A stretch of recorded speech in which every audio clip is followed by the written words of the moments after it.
ഇത് മാസ് മോട്ടോഴ്സിൽ നിന്നാണ് നമ്മൾ ഹീറോ ഹോണ്ടയുടെ ഗ്ലാമറാണ് വണ്ടി. മൈന്യൂട്ടായിട്ട് ഓയിൽ കത്തി ലെവൽ കുറഞ്ഞു പോകുന്നു. അത് പുകയുടെ പ്രോബ്ലമായിട്ട് നമ്മൾ അഴിച്ചങ്ങനാണ്. സിലിണ്ടർ ഹെഡിൻ്റെ ഭാഗം അഴിച്ചിട്ടുണ്ട്.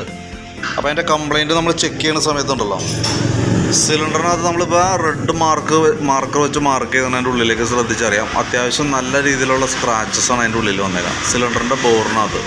അപ്പം അങ്ങനെ വരുമ്പോഴുള്ള പ്രോബ്ലം എന്ന് വെച്ചാൽ ആ സ്ക്രാച്ച് വന്നേക്കുന്ന ഭാഗത്തേക്ക് റിങ്സ് കവർ ചെയ്യാത്തൊരു സിറ്റുവേഷൻ വരും. അതിൻ്റെ ഉള്ളിൽ കൂടെ ഓയിൽ ഫ്രണ്ടിലേക്ക് കയറി വരും.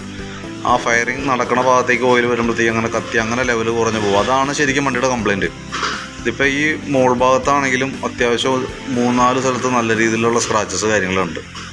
അടിയിൽ ഒരെണ്ണമാണ് നല്ല ഡീപ്പായിട്ടുള്ളത്, എങ്കിൽ കൂടി അല്ലാതെയും ഉണ്ട് നിലവിൽ. അത്യാവശ്യം സൈഡിൽ ഇപ്പോൾ മാർക്ക് ചെയ്യുന്നതിൻ്റെ ലെഫ്റ്റ് സൈഡിലേക്ക് ശ്രദ്ധിച്ച് കഴിഞ്ഞാൽ അവിടെയും ഉണ്ട് അത്യാവശ്യം. അത് ആ റെഡ് മാർക്ക് ചെയ്യുന്നതിൻ്റെ ഉള്ളിൽ നല്ല രീതിയിലുള്ളൊരു താഴ്ചയിലുള്ളൊരു സ്ക്രാച്ചാണ്. അപ്പം നിലവിൽ നമുക്ക് അതിൻ്റെ കംപ്ലയിൻറ്റുമായി ബന്ധപ്പെട്ട് നമുക്ക് ചെയ്യേണ്ടി വരുന്നത് സിലിണ്ടർ കിറ്റേപ്പാടി മാറ്റാമെന്നുള്ളതാണ്. സിലിണ്ടറും പിസ്റ്റണും റിങ്സ് പിസ്റ്റൺ പിന്നെ കടക്കം തന്നെ ഒരു കിറ്റായിട്ടാണ് വരാം. അത് നമുക്ക് മാറ്റാമെന്നുള്ളതാണ് അതിൻ്റെ ഒരു മെയിനായിട്ട് ചെയ്യേണ്ട വർക്ക്.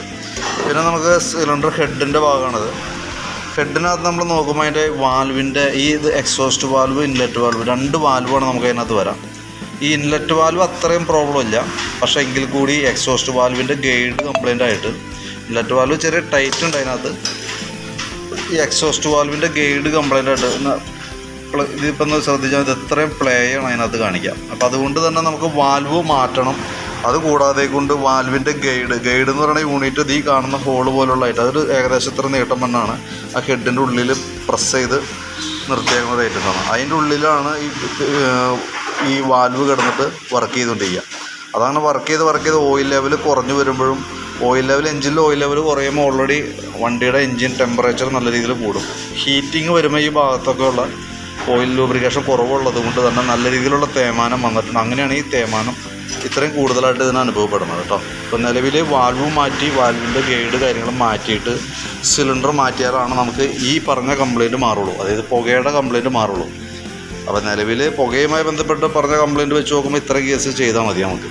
പക്ഷേ അതിനകത്ത് മേജറായിട്ടുള്ള വേറൊരു കംപ്ലയിൻറ്റ് ഉണ്ട്. അത് ജസ്റ്റ് ഒന്ന് ഞാൻ കാണിച്ചു തരാം, അതൊന്ന് നോക്കാം.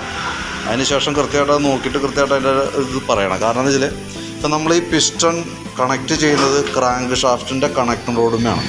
ക്രാങ്ക് ഷാഫ്റ്റ് കണക്ട് റോഡ് എന്ന് പറയുമ്പോൾ ഈ ഇരിക്കുന്ന യൂണിറ്റാണ്.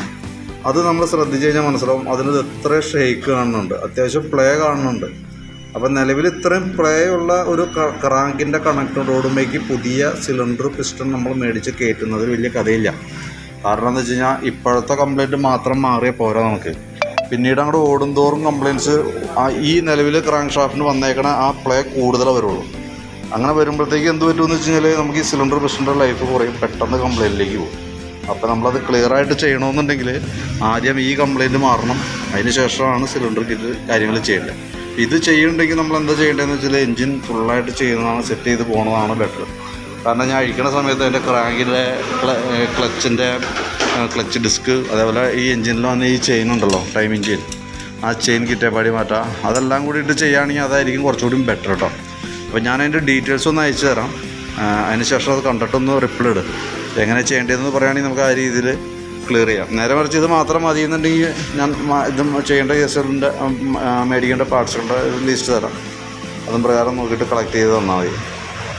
അത് ഐറ്റം മേടിച്ച് തരാമെന്ന് പറഞ്ഞുകൊണ്ടുണ്ടോ നമ്മളങ്ങനെ പറഞ്ഞ്. പിന്നെ അതേപോലെ തന്നെ ഈ എയർ ഫിൽറ്ററൊക്കെ ശരിക്കും പറഞ്ഞാൽ 10,000 കിലോമീറ്റർ യൂസ് ചെയ്യാൻ പാടുള്ളൂ. ഇതിൻ്റെയൊക്കെ ഒരു മൂലകാരണം എന്ന് പറഞ്ഞ സാധനം ഇതാണ് കേട്ടോ. കാരണം വെച്ച് കഴിഞ്ഞാൽ ശരിക്കും യെല്ലോ കളറാണ്, പൊടി കയറിയിട്ട് ഫുൾ ബ്ലോക്കായിട്ടാണ് ഈ ഒരു അവസ്ഥയിലേക്ക് എത്തിയേക്കുന്നത്. ഇതെന്തായാലും നമ്മൾ മാറ്റിയിടണം കേട്ടോ. അതേപോലെ തന്നെ കാർബറേറ്ററൊക്കെ ഫുള്ളായിട്ട് ക്ലീനർ ഉപയോഗിച്ച് ക്ലീൻ ചെയ്യണം. മിക്കവാറും അതിൻ്റെ സ്ലോ ജെറ്റൊക്കെ ബ്ലോക്ക് ആയിരിക്കും, അത് ചേഞ്ച് ചെയ്യണമെങ്കിൽ അത് ചേഞ്ച് ചെയ്യണം. സൈലൻസറിനകത്ത് അത്യാവശ്യം കാർബൺ ഉണ്ടാവും. സൈലൻസറിൻ്റെ ഉൾഭാഗം ഒന്ന് ക്ലീൻ ചെയ്ത്, അതായത് ഒരു കെമിക്കൽ ഉപയോഗിച്ചാണ് അത് സർവീസ് സ്റ്റേഷനിൽ കൊടുത്തിട്ട് അത് ക്ലിയർ ചെയ്യിക്കണം. അതിൻ്റെ ഉള്ളിൽ അതിനകത്തും അത്യാവശ്യം കാർബൺ ഡെപ്പോസിറ്റ് ഉണ്ടാവും. അപ്പോൾ ഇത് എങ്ങനെയാണ് വേണ്ടതെന്ന് വെച്ചാൽ നോക്കിയിട്ടൊന്ന് കൃത്യമായിട്ട് പറയുകയാണെങ്കിൽ അതനുസരിച്ചിട്ട് വേണം നമുക്ക് വർക്ക് ബാക്കിയത്തെ ചെയ്യാനായിട്ട്.